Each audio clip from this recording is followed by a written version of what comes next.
Eu vou ler com vocês a partir do capítulo 1 e do versículo 6, que vai dizer assim: Certo dia, os anjos vieram apresentar-se ao Senhor, e Satanás também veio com eles. O Senhor disse a Satanás: De onde você veio? Gente, cadê o fundo? Aconteceu alguma coisa? Ah, tá. Obrigada. A gente está acostumada, né? Já senti falta.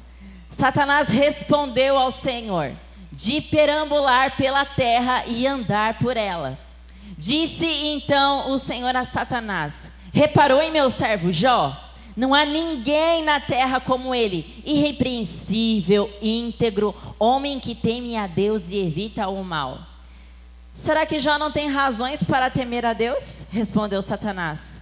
Acaso não puseste uma cerca em volta dele, da família dele e de tudo o que ele possui? Tu mesmo tenhas abençoado tudo o que ele faz, de modo que os seus rebanhos estão espalhados por toda a terra.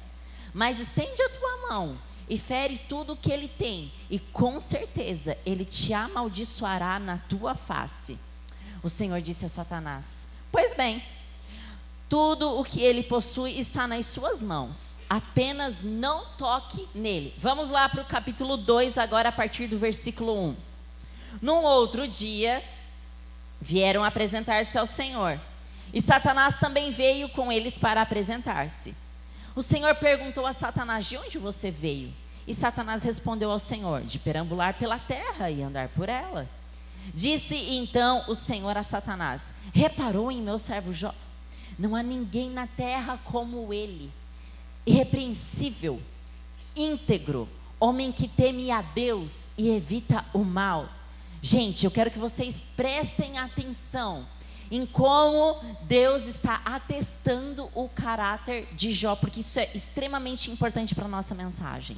Ele fala sobre Jó como um homem irrepreensível, íntegro, que teme a Deus e evita o mal. E apesar de você me haver instigado contra ele para arruiná-lo sem motivo, pele por pele, respondeu Satanás. Um homem dará tudo o que tem por sua vida. Estende a tua mão e fere a sua carne e os seus ossos, e com certeza ele te amaldiçoará na tua face. O Senhor disse a Satanás: Pois bem, ele está nas suas mãos, apenas poupe a vida dele. Saiu, pois, Satanás da presença do Senhor e afligiu Jó com feridas terríveis, da sola dos pés ao alto da cabeça. Então Jó apanhou um caco de louça e com ele se raspava, sentado entre as cinzas. Até aí, queridos. Vamos orar? Senhor Jesus, nós estamos diante da tua palavra, Pai, com todo o temor e com toda a reverência, Deus, em nosso coração. E o nosso desejo, Senhor, o nosso anseio nessa noite é ouvirmos a tua voz mais uma vez. Paizinho, fala conosco, Jesus. O Senhor sabe, Deus, pelo nome, cada homem e cada mulher que está presente aqui hoje. Eu não conheço a história de todos, mas o Senhor conhece a história e sabe exatamente aquilo que está no coração de cada um nessa noite. E nós te pedimos, Senhor, que a tua palavra hoje venha penetrar o mais profundo do nosso ser, o mais profundo da nossa alma, do nosso coração, e venha produzir ainda mais amor por ti, ainda mais devoção por ti. Descortina os nossos olhos nessa noite, Jesus. Nós queremos mais de ti. Essa é a nossa oração, em nome de Jesus. Amém e amém. Queridos, vamos voltar lá ao capítulo 1 e no versículo 6, quando diz que certo dia os anjos vieram apresentar-se ao Senhor e Satanás também veio com eles. E Satanás também veio com eles. Aqui nós estamos diante de uma reunião onde a Bíblia não é muito clara sobre como ela acontece, mas está acontecendo uma reunião e Satanás está lá e Deus é quem puxa assunto com o diabo. Satanás está lá e o Senhor pergunta a Satanás: De onde você veio? E ele responde: De perambular pela terra Porque é isso que o diabo faz. Ele fica rondando, buscando a quem tragar. E Deus fala: você reparou no meu servo Jó? É o próprio Deus que chama a atenção para Jó. E fala para o diabo: olha só que homem. E começa a dar o currículo. Começa a falar sobre a integridade de Jó. E ele disse: não há ninguém na terra como ele, irrepreensível, íntegro, homem que teme a Deus e evita o mal. E aí o diabo responde: será que Jó não tem razões para temer a Deus? O diabo responde: é óbvio que ele te teme, porque é lucrativo para ele te temer. Você tem cercado ele com todas as bênçãos, você tem cercado ele com todas as provisões, você tem cercado ele com toda a sua proteção, com esposa, filhos, prosperidade, saúde. É lucrativo para Jó te servir. Aqui, queridos, o diabo ele está lançando duas teses diante de Deus. O homem só serve a Deus pela lucratividade que isso dá a ele, por uma relação utilitária. E Deus abençoa o homem para que esse venha a adorá-lo. Ele está insinuando essas duas coisas aqui. Olha, você suborna as suas criaturas para eles te adorarem. E essas tuas criaturas só te adoram porque é um jogo bom para eles. Essas criaturas só te adoram porque eles ganham muitas vantagens nisso. E aí, queridos, o diabo ele lança essas duas teses que ninguém ama a Deus mais do que o dinheiro e ninguém ama a Deus mais do que a família, porque ele fala: deixa eu tocar no dinheiro dele,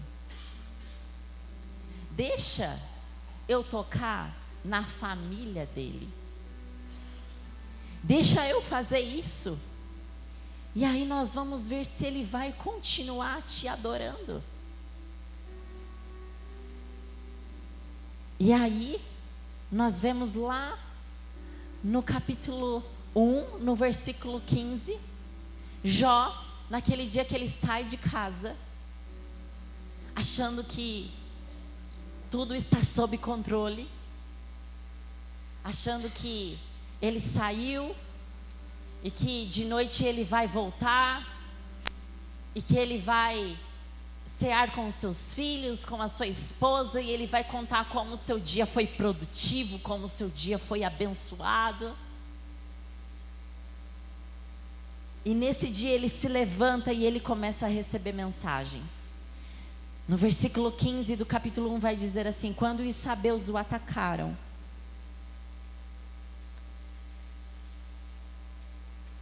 e os levaram embora, mataram à espada os empregados, e eu fui o único que escapou para lhe contar. Enquanto ele ainda estava falando, chegou outro mensageiro e disse: fogo do céu caiu e queimou totalmente as ovelhas dos empregados, e eu fui o único que escapou para contar a você. Enquanto ele ainda estava falando, chegou o outro mensageiro e disse: vieram caldeus em três bandos, atacaram os camelos e os levaram embora, mataram à espada os empregados, e eu fui o único que escapou para contar a você. É o dia mau de Jó. Já aconteceu com você? É o dia mau em que parece que todas as notícias ruins se agruparam para chegar no mesmo dia. Teve um tempo que eu falava para o meu pai: meu Deus, pai, bateram no meu carro, prendi o dedinho na porta, aconteceu isso, aquilo. Ele falou: ah, filha, é normal, acontece tudo de uma vez mesmo. Já aconteceu com você? De tudo acontecer de uma vez mesmo? Você está bem, e do nada, seu chefe te chama e fala: fulano, fulana, a gente precisa repensar você na empresa. É aquele dia que você chega em casa e descobre que o seu esposo ou sua esposa está furioso com você por uma falha sua, por um esquecimento seu, por uma negligência sua. É aquele dia que você percebe que o seu filho está andando com quem não devia andar e tendo contato com coisas que não devia ter, e aquilo te assusta profundamente. É aquele dia que você recebe o diagnóstico e você fica à espera: será que é maligno ou será que é benigno? Você já passou por isso? Do dia mau? Queridos, isso estava acontecendo com Jó. Esse homem íntegro, irrepreensível, que teme a Deus e se afasta do mal. Sabe o que isso nos mostra? Que os melhores filhos de Deus também passarão por provações, também passarão por sofrimentos, também passarão por dias maus, por dias ruins. E qual que é a postura afinal de Jó, pastora? Nós vamos ler ali no capítulo 1 e no versículo 20, que ao ouvir isso, Jó levantou-se, rasgou o manto e rapou a cabeça. Então prostrou-se com o rosto em terra em adoração e disse: saí nu do ventre da minha mãe e nu partirei. O Senhor deu, o Senhor o levou. Louvado seja o nome do Senhor. Uau! Será que eu e você teríamos essa postura? Teríamos essa resposta? Queridos, por bem menos nós não levantamos mais a nossa mão do mesmo jeito no louvor. Por bem menos nós não sorrimos mais com a mesma intensidade. Por bem menos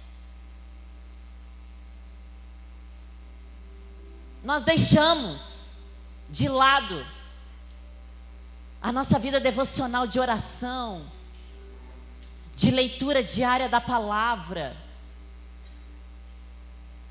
Ah, Deus não está me vendo, por que comigo?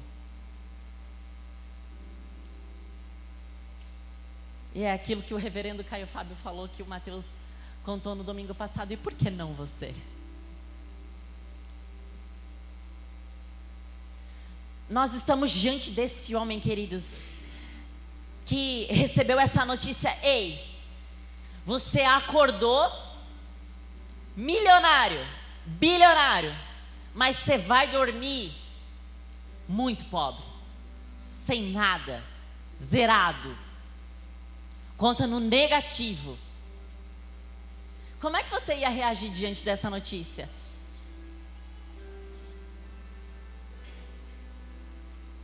Como é que você reagiria? A falência bateu na porta, desestruturou tudo. Essa é a primeira aposta do diabo. O homem ama mais ao dinheiro do que a você. O homem ama mais o dinheiro do que a Deus.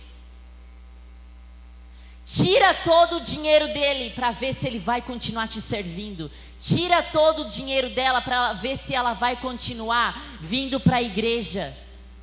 Tira todo o dinheiro dela para ver se ela vai continuar firme em cada palavra que o Senhor deu a ela.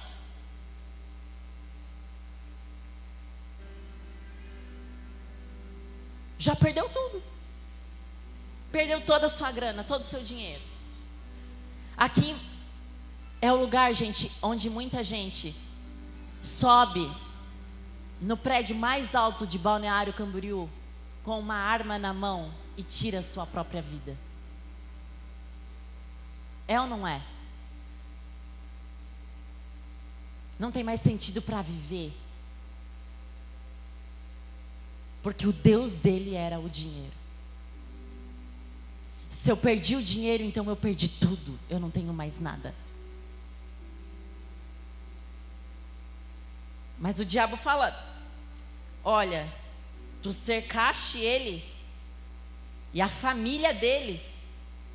E aí o diabo toca na família. Versículo 18 do capítulo 1. Enquanto ele ainda estava falando, chegou... A mídia pode me acompanhar, tá bom, gente? Enquanto ele ainda estava falando, chegou ainda outro mensageiro e disse: seus filhos e suas filhas estavam num banquete, comendo e bebendo vinho na casa do irmão mais velho. Quando, de repente, um vento muito forte veio do deserto e atingiu os 4 cantos da casa, que desabou. Eles morreram e eu fui o único que escapou para contar a você. Você conhece alguém que já perdeu um filho, uma filha? Não é a ordem natural das coisas, não é? Eu acredito que deve ser uma das dores mais desafiadoras de um ser humano passar. E a resposta de Jó é a mesma. Ao ouvir isso, Jó levantou-se, rasgou o manto, rapou a cabeça, prostrou-se com o rosto em terra em adoração e disse: saí nu do ventre da minha mãe e nu partirei. O Senhor o deu, o Senhor o levou. Louvado seja o nome do Senhor. E em tudo isso Jó não pecou e não culpou a Deus de coisa alguma. Olha que exemplo para nós, queridos. Será que nós temos esse posicionamento diante das perdas? Como tem sido o seu posicionamento diante das perdas da sua vida? A gente está falando do Deus que nos vê nos sofrimentos, e nos sofrimentos envolve frustrações, perdas. Como você tem reagido diante das perdas da vida? Você tem reagido como Jó, falando: foi o Senhor que me deu. Quando Ele quiser tirar, é dele. Bendito seja o nome dele. Ou você atesta a tese do diabo?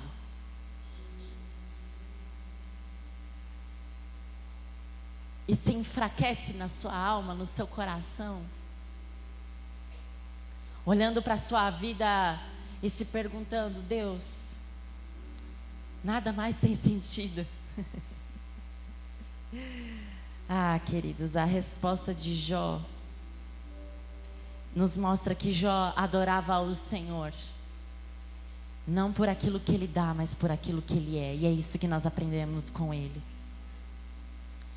As motivações do coração de Jó em servir a Deus, as motivações do coração de Jó em servir ao Senhor, não estavam nessa cerca que o diabo falou que o Senhor construiu diante dele, em volta dele.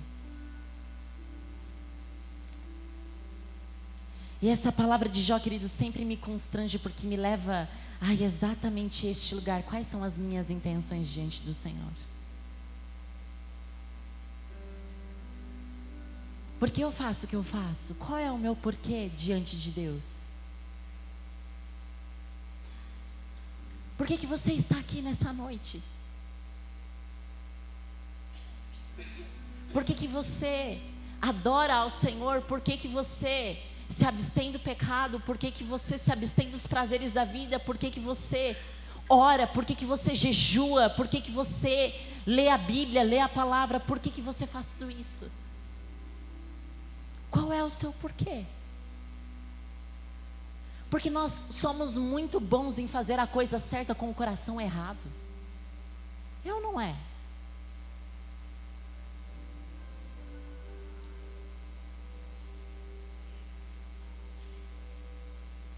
No capítulo 2 acontece outra reunião. vai dizer assim: no outro dia, os anjos vieram apresentar-se ao Senhor e Satanás também veio com eles para apresentar-se. O Senhor perguntou a Satanás: de onde você veio? E Satanás respondeu ao Senhor: de perambular pela terra e andar por ela. Ou seja, queridos, o diabo tem uma agenda, amém? Ele não para de fazer o que ele veio para fazer. Então abre o seu olho, vigia. Nós não devemos ter medo do diabo, mas nós também não devemos andar como se ele não existisse, procurando a quem devorar. O diabo tem uma agenda. E ele quer sim te derrubar. Ele quer sim te afastar do Senhor. E ele não vai vir como um grande monstro. Ele vai vir com pratos, ele vai vir com tentações, ele vai vir com coisas que vão parecer bonitas, atraentes. Será que você tem se distraído?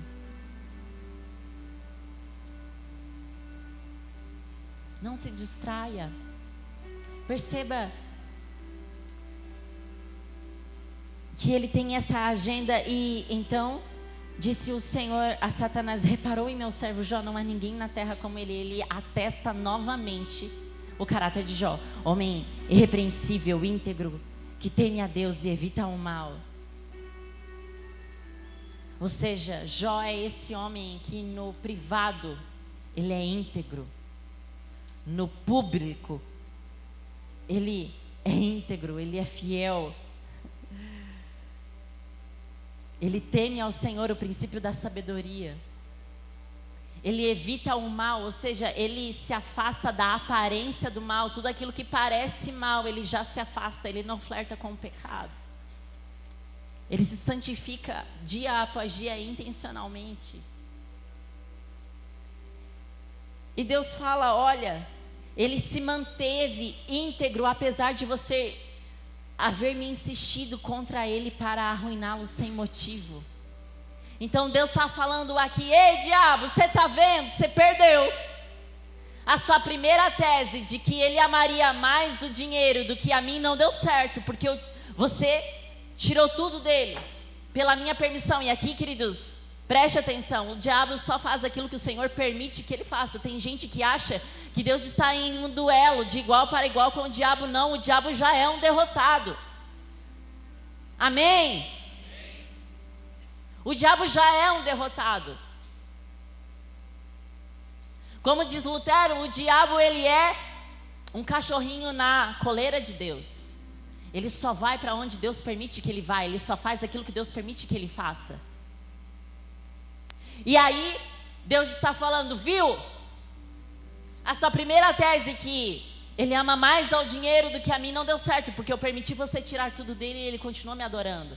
A sua segunda tese, que ele ama mais a sua família do que a mim, não deu certo, porque você tirou todos os seus filhos e ele continuou me adorando. E o diabo fala: pele por pele, deixa eu tocar na saúde dele, deixa eu tocar nele. E aí o diabo está lançando a terceira tese. Qual que é a terceira tese, pastora? O homem não ama mais a Deus do que ama a si mesmo.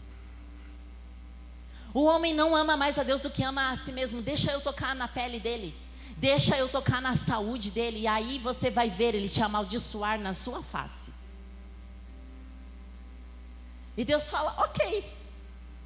Coitado do pobre Jó, né, gente? Sabendo de nada, e tudo acontecendo com ele.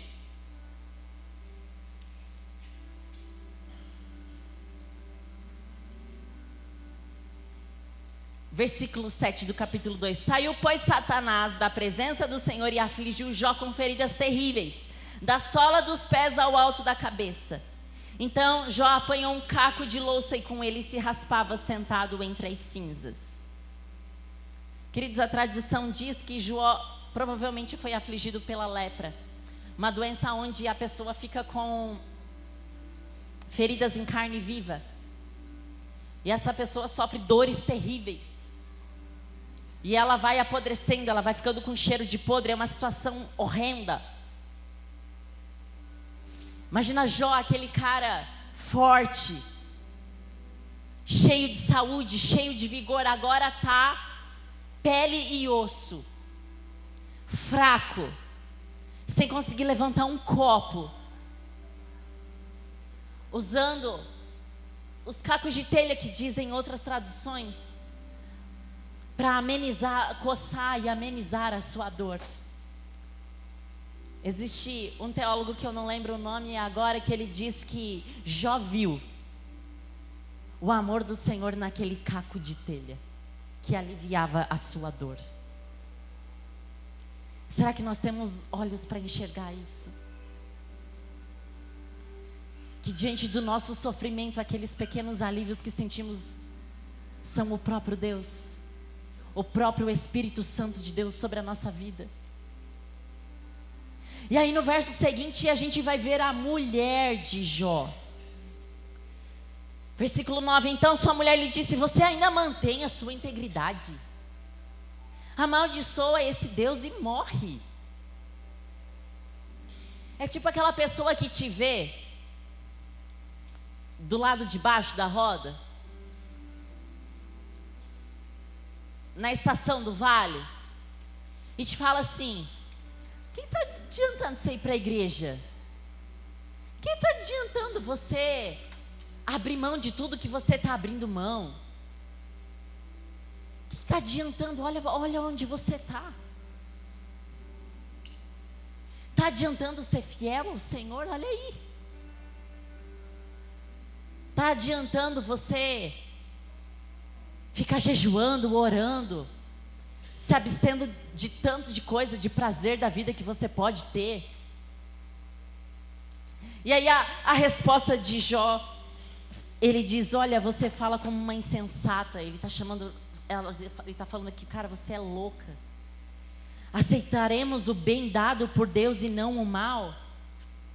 Outra tradução vai dizer assim: aceitaste o bem de Deus com prazer e o mal você não vai aceitar? Então Deus só serve para você quando Ele te dá coisas boas? Ele não serve mais para você quando coisas ruins chegam? Você é louca. Queridos, eu não julgo a mulher de Jó. Tem muitos pregadores que nesse momento vão falar: não seja como a mulher de Jó. Cara, não sejamos hipócritas. Por muito menos. Dentro do nosso coração, muitas vezes estamos de mãos levantadas, de olhos fechados, porque tem gente nos vendo. Mas dentro do nosso coração, a gente está sentado emburrado igual uma criança mimada.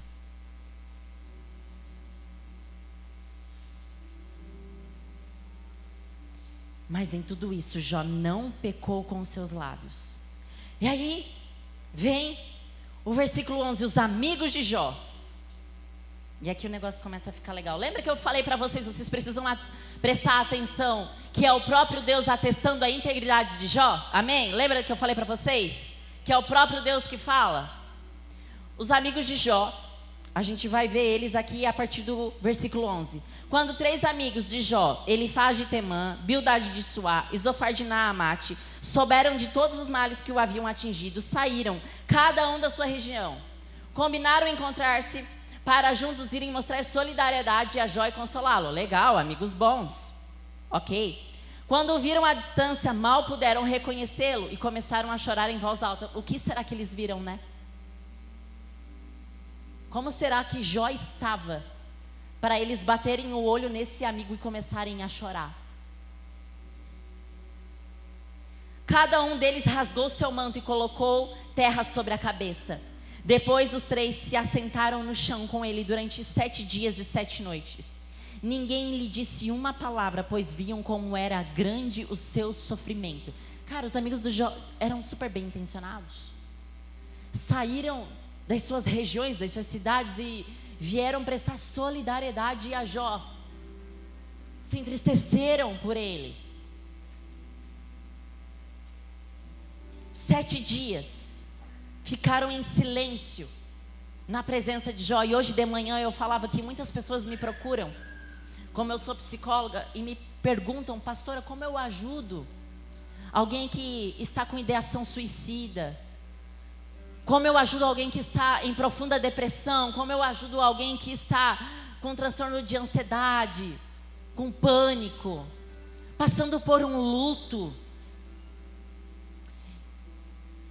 E na maioria das vezes, queridos, eu falo para essas pessoas, olha, esteja ao lado dessa pessoa. E cuide com o que você fala para ela. Porque eu não sei se já aconteceu com você, mas às vezes no afã de a gente querer consolar alguém, a gente fala coisa que não devia. Tipo, não chora, você vai ver seu pai na eternidade. Ou, você não tem motivo nenhum para ficar triste, fica feliz. Para com isso. Mas você não tem por que ter medo de nada, esse seu medo é irracional. E a pessoa que está naquele sofrimento se sente completamente incompreendida, desvalidada. Faz sentido para você? Muitas vezes, ser um bom amigo nesse momento é você sentar ao lado, é você abraçar e dizer, eu estou orando por você. Se você quiser falar, eu estou aqui para te ouvir sem nenhum julgamento. Eu vou orar por você. E eu creio que Deus está cuidando do seu coração. Você pode ser um bom amigo dessa forma. E por 7 dias, eles foram esse bom amigo. O problema é o 8º dia. O problema é que no 8º dia, eles começam a querer fazer teologia, entende? Eles começam com as suas teses. Eles começam a aconselhar Jó. E aí o problema dos amigos de Jó é que eles têm uma ideia de causa e efeito. Como assim, pastor? Eles acham que todo sofrimento tem uma causa. E queridos, isso não é verdade. Nós sabemos que existem crianças que passam por coisas que nunca mereciam passar. Mulheres que passam por coisas que jamais mereciam passar. Vocês estão comigo? Não é assim que funciona. Mas os amigos de Jó começam a falar no 8º dia, ei Jó, para você estar passando por tanto problema assim, é porque você pecou pra caramba. Começa a confessar os teus pecados, vamos ver. Será que você não é tão próspero assim porque você passou a perna em um monte de gente? Será que a sua prosperidade não vem de forma ilícita? E eles começam a julgar Jó. Jó, tá tudo certo no seu casamento, na sua relação? Será que você não anda pulando a cerca? Será que você não anda fazendo coisa errada? Olhando para onde não deve? E eles começam a insultar Jó. Porque na cabeça deles existia algo chamado teologia da retribuição. O que é isso, pastora? Se eu sou bonzinho, Deus me abençoa. Se eu sou mal, se eu peco, Deus me amaldiçoa. Pesa a mão sobre mim. E qual é o problema dessa teologia que muito crente ainda acredita? O problema é que essa teologia confirma aquilo, as teses do diabo. Que o homem só faz porque quer receber algo em troca. O problema dessa teologia da barganha, da retribuição, é que isso não é verdade. Todas as manhãs as misericórdias do Senhor se renovam sobre a nossa vida. E isso é graça, é favor imerecido de Deus. A Bíblia diz que todos pecaram e destituídos foram da glória de Deus. Davi fala, eu fui concebido no pecado, eu e você temos pecado. Em João vai falar, aquele que diz que não tem pecado é mentiroso. Nós temos pecado que nós não temos nem consciência que aquilo é pecado. Então a teologia da retribuição, ela não funciona. Porque a graça, o favor imerecido de Deus me alcança todos os dias, mesmo eu não merecendo. Pastora, mas e a lei da semeadura? Ela é real, com certeza. Aquilo que o homem plantar, aquilo ceifará. Sim, existem muitos sofrimentos que você está passando hoje, que você plantou com as suas próprias mãos. É ou não é, gente? Existem muitas pessoas que falam: ai, pastor, eu estou numa fase tão difícil, está acontecendo isso, aquilo. E é difícil falar. Mas muitas das coisas que nós passamos são frutos de escolhas, decisões que nós tivemos há tempos atrás, 1 ano atrás, 5 anos atrás, 10 anos atrás. E nós precisamos parar e pensar: se eu não quero sentir o gosto novamente disso que eu estou sentindo hoje no meu futuro, eu preciso fazer escolhas diferentes hoje.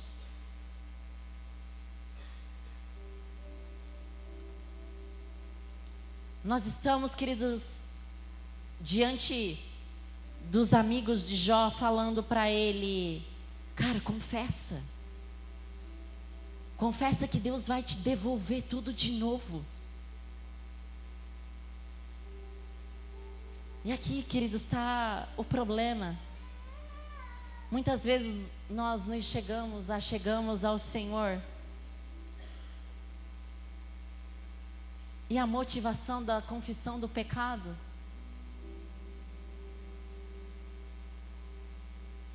é por qualquer outra coisa menos por amor ao Senhor. A religião te leva a esse lugar de você fazer a coisa certa com o coração errado. De, eu preciso confessar. Tem muita gente que veio da igreja católica e a gente percebe que muitas vezes o pessoal usa o aconselhamento como um estilo de confessionário, assim, de limpar a alma. Pronto, agora confessei, está tudo certo. Mas a motivação do seu coração deve ser um arrependimento genuíno, e uma mudança de mente, de coração, de rota. Porque você ama o Senhor, porque você não quer que nada fique entre o seu relacionamento com Ele.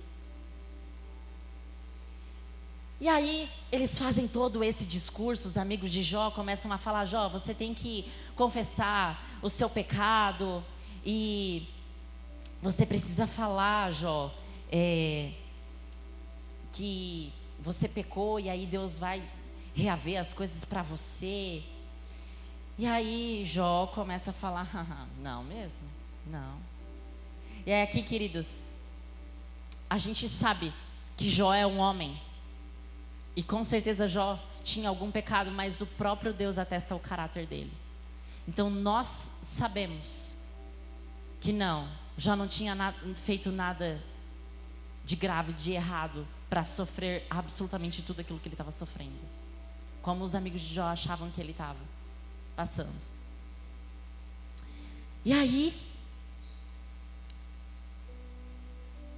Jó fala: olha, na verdade tem muito ímpio aí, que quanto mais corrupto é, mais rico tá.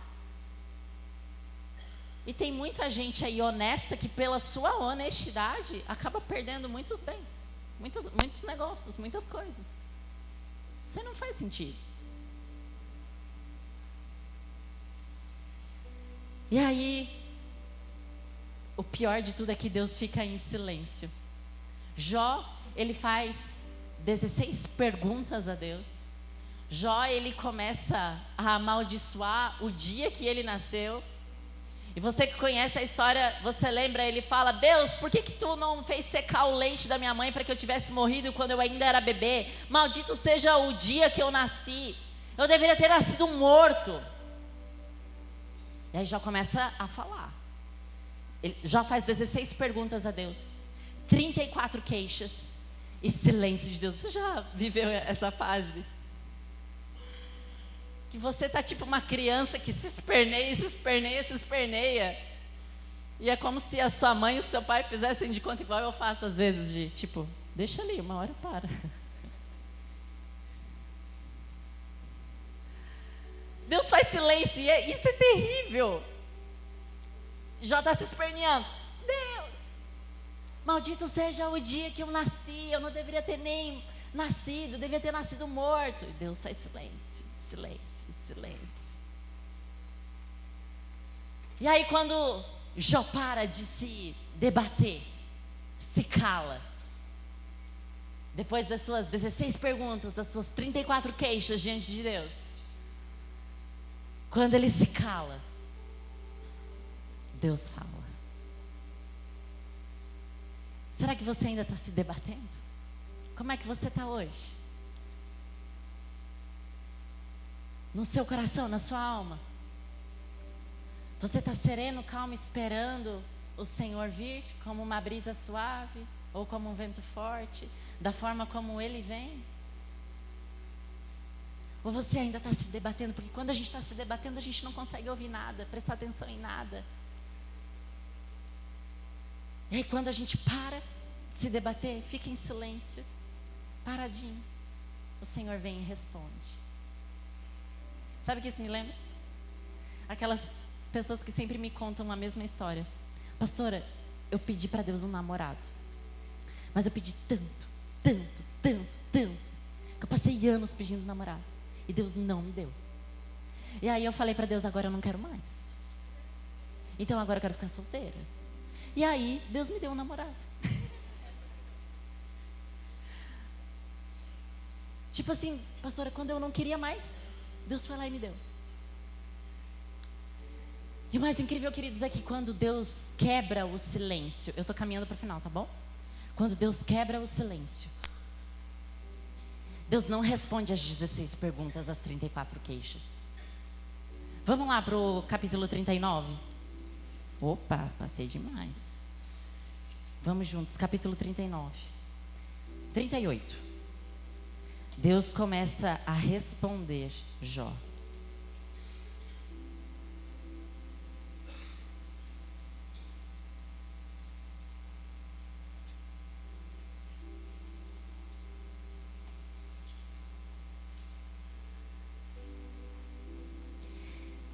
Capítulo 38. Então o Senhor respondeu a Jó do meio da tempestade e disse: quem é esse que obscurece o meu conselho com palavras sem conhecimento? Prepare-se como simples homem, eu vou fazer perguntas a você e você me responderá. Tipo assim, você lembra daquela cena é o Jim Carrey que faz Deus Todo-Poderoso? É, né? Que ele chama Deus para a luta. Deus! Se tu és Deus, fala comigo. Eu imagino Jó nessa cena. Chamando Deus pro fight, entendeu? Tipo, ô Deus, vem cá. Tu sabe que eu não fiz nada. Tu sabe que os meus amigos, o que eles estão falando não é real e que eles estão me humilhando. Imagina Deus chamando Deus. Deus, vem aqui. E Deus... Aí quando Deus chega, então tá bom, Jó. Agora tu senta aí que eu vou te fazer umas perguntas. E agora tu vai ser homem para me responder, versão Marlise atualizada.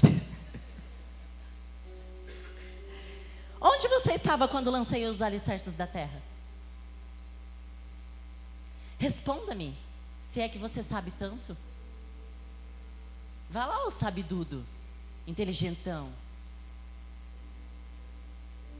Não estava se debatendo aí? Falando por quê? Não faz sentido? Não faz sentido? Parece a gente. Sabe, o que eu mais gosto dessa história de Jó é que Jó, ele não faz cena com Deus, sabe? Ele mostra o coração dele mesmo, aquilo que ele está sentindo. Eu já tive minhas orações com Deus assim, de falar, poxa Deus, é sério mesmo isso? E é o que eu estou sentindo no momento, é o meu coração. É claro que no final eu falo, Senhor, eu sei que Tu sabes de todas as coisas. A gente tem que se humilhar, né? E aí ele pergunta, onde você estava quando eu lancei os alicerces da terra? Quem marcou os limites das suas dimensões? Talvez você saiba. Você é tão sabidudo. E quem estendeu sobre ela a linha de medir e os seus fundamentos sobre o que foram postos?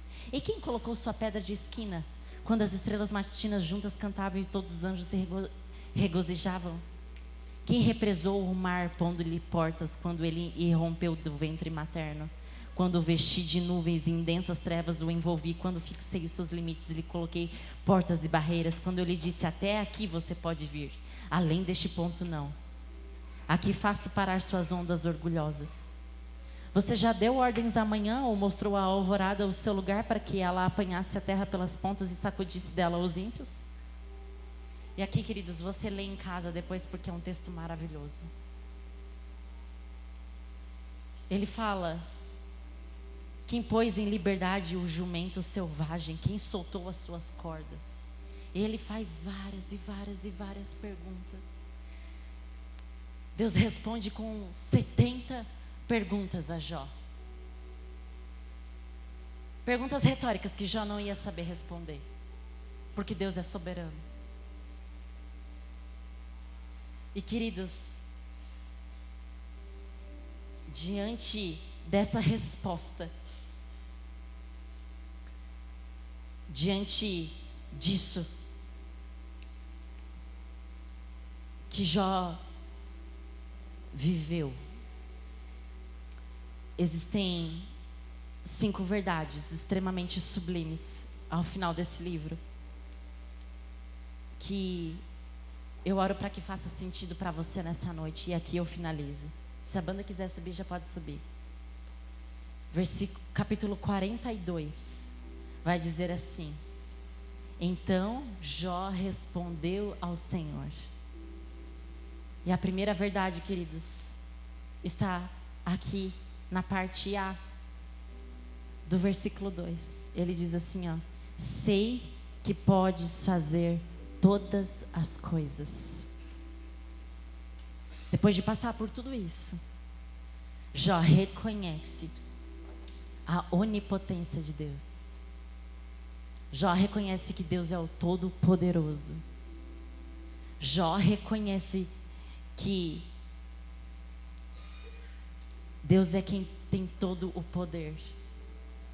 Sabe, queridos, hoje a gente está em uma era onde nós temos muitos livros de autoajuda e treinamentos de inteligência emocional e várias coisas que nos ensinam que nós podemos tudo o que nós queremos, porque nós somos fortes, que nós temos dentro de nós tudo o que nós precisamos. E a verdade é que a nossa força vem de Deus, porque na força do nosso próprio braço nós não podemos nada. Se você alcançou o que você alcançou, não é mérito seu. É porque o Senhor te deu capacidade para isso. A primeira verdade, ele fala: eu sei que podes fazer todas as coisas. Aqui ele reconhece: olha, eu, ser humano, sou falível.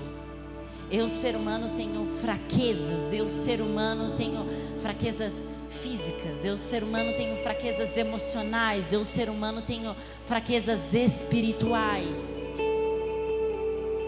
Conforme o tempo vai passando, o meu corpo vai se enfraquecendo. Muitas vezes eu não consigo controlar aquilo que eu sinto. Muitas vezes eu quero orar, eu quero ser mais santificado e eu me vejo falhando no mesmo pecado, no mesmo erro. Já reconhece que ele é frágil, mas Deus é o Todo-Poderoso, todo onipotente.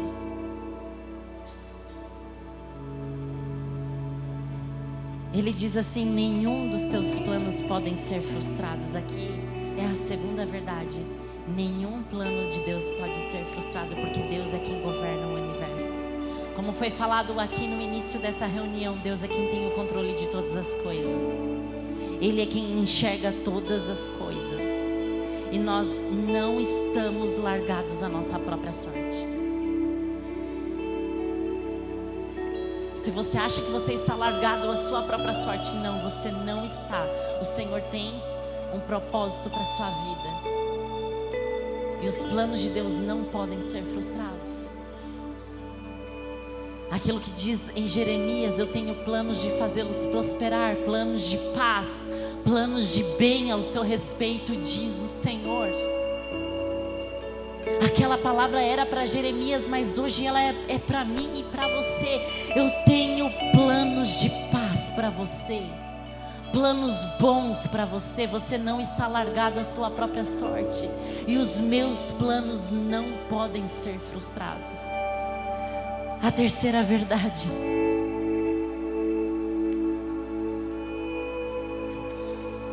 ele diz: quem é esse que obscurece o meu conselho sem conhecimento?